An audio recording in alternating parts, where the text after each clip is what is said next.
So the shadow banning and the silencing on all platforms, it's not strictly other countries doing it like Europe and the UK. Like they may be pressuring Musk or these social media platforms to silence Americans in their country, but they're not doing it here. So JD Vance and everybody carrying on about that, they're deflecting. Our government's deflecting, all because they don't want to focus on what the true problem is. What the true problem with everything going on, I never thought it would come down to one thing, but it is one thing. It's corporate personhood. It is. It ruined. It really destroyed what our founders envisioned, which they didn't envision the corporation to be seen as a person. But that came in after Watergate. And the damage it's caused, it's literally the reason why, like I've said for years now, that if a freestanding psych hospital has this, rap sheet basically or just this track record of patients getting raped, patients getting harmed, patients getting beat up, staff getting beat up, that they should go to jail. They should be held criminally responsible. Under corporate personhood, it protects them from ever having to be. That's why you can't hold any of these social medias companies really accountable. And while Congress plays around or talks about, we'll have to do some regulating, no, get rid of corporate personhood. Because it's not just that. Really, corporate personhood has eliminated the people and placed all the rights in the corporation's hands. Yeah, listen to this. It's everything that's wrong. And the Supreme Court happens to usually side with the corporations, unfortunately.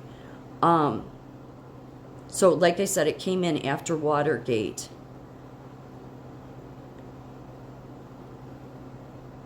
And the U.S. Supreme Court has extended certain constitutional rights to corporations, such as the First Amendment protections, allowing unlimited, which means then they can unlimitedly spend money, their corporation, to pick candidates. Like that's why in 2022, I had to endure, because I was an employee of Northwestern, I had to endure their political nonsense. Like, you know how as an employee, you can't just go to work and say whatever you want, right? I mean, I think most people know that. But yet I had to endure that from Northwestern, and they are protected. Where if I take a stance against that, I get fired.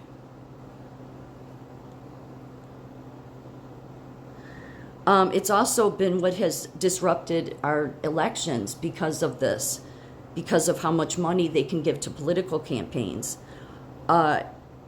Critics argue that granting corporations these rights undermines democracy by giving them outsized influence in politics and policymaking, often prioritizing corporate interests over public welfare. Yeah.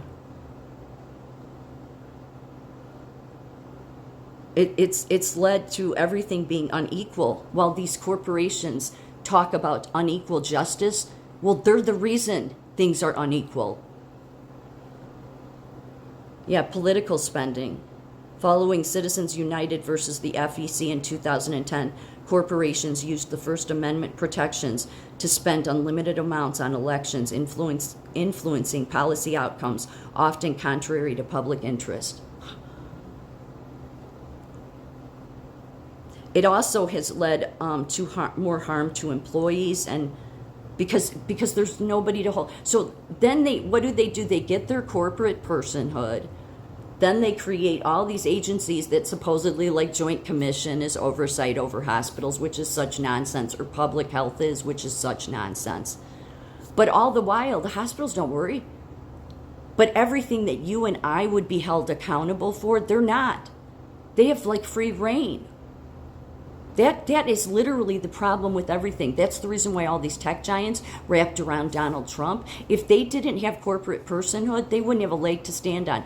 Then you and I would be level with them. It's led to forced labor. Corporations have exploited the 13th Amendment, 13 Amendments exceptions for criminal punishment by profiting from forced prison labor. which leads to perpetuating systemic injustices. I can't believe I'm saying that, but it's true. You can see it. You can literally see it. So while the corporations and, our politicians, well, the Democrats, socialists, have wanted to turn this into a race issue, no, they're just trying to serve the corporations that want that they think the Constitution was written for them. It's led to human rights violations, literally. I mean, I've seen that in my profession. Corporate constitutional claims have undermined public welfare and accountability. It's caused a concentration of power with businesses, which are able to set the policy. They're able to control it all. That's the reason why, we can sit here and fight. Plus, here's another thing, and I've talked many times about there's this lack of moral compass when it comes to C-suite and corporate, and that's one of the problems, it says here, with giving them corporate personhood has led to a lack of morality. Corporations, unlike humans, lack morality and are driven by profit, making them unsuitable to hold rights designed for individuals.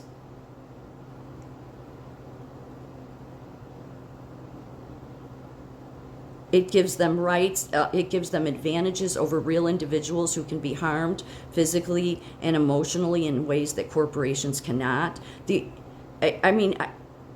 How did this even get through? Why would the Supreme Court ever allow this? It says here, too, it perpetuates the corporations always remaining in power because they have an indefinite lifespan, which enables them to accumulate wealth and influence far beyond what individuals can achieve, exacerbating inequality. They can facilitate collective action. It allows them to use their entire organization or nonprofit to then push policy making. And there's no accountability. Because of corporate personhood, it allows corporations, they're not held accountable. They were held more accountable before it. See, we lived without corporate personhood. And here's what it said. This would be pre-corporate personhood era. Colonial corporations, early American colonies, were often governed by corporations like the Virginia Company and Massachusetts Bay Company, which functioned as administrative entities rather than legal persons with constitutional rights. Strict regulation when it wasn't under corporate personhood. Can you believe that? Before the Civil War, corporations were tightly regulated and considered artificial entities created by state charters with limited rights, strictly tied to their purpose. That's how it should be. They had limited constitutional protection. And then that's what they went to court to fight. And look at where we are now. And this too, before they became a corporate personhood, corporations were subject to stringent oversight. Stringent oversight, can you imagine? And could not claim constitutional protections like free speech or equal protection. This allowed governments to prioritize public welfare over corporate interests, ensuring accountability and limiting undue influence.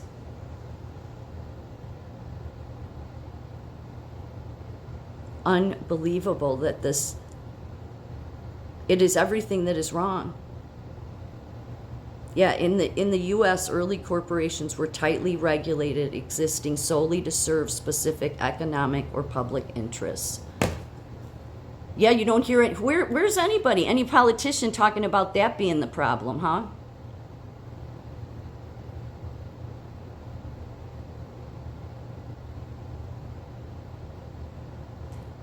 We need to abolish corporate personhood. Say it loudly. If you want your rights back, abolish corporate personhood.